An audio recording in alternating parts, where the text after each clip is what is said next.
Pete the Kitty and the Case of the Hiccups.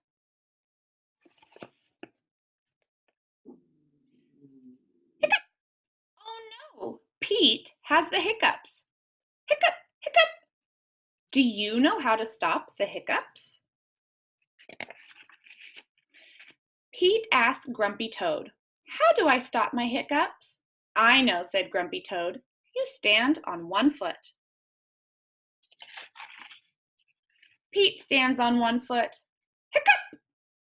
Pete still has the hiccups. Pete asked Callie, "How do I stop my hiccups?" "I know," said Callie. "You stand on one foot and hop up and down." Pete stands on one foot. He hops up and down.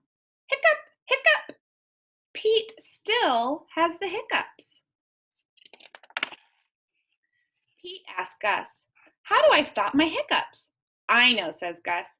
"You stand on one foot and hop up and down and sing a song."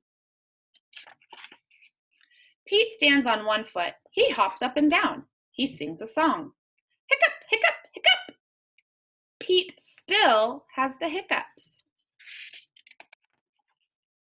Pete asked Bob, "How do I stop my hiccups?"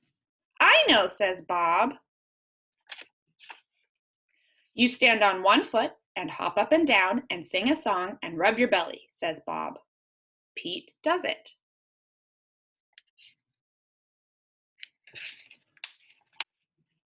Hiccup!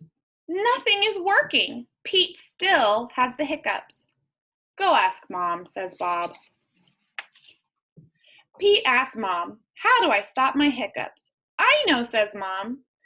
"You take a deep breath." Pete takes a deep breath. "Hold your breath and blow it out," says Mom. Pete holds his breath.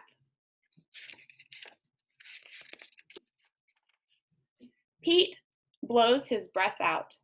"That's it?" Pete asks. "That's it," says Mom. Pete waits, and he waits, and he waits. The hiccups are gone. Moms are so smart. The end.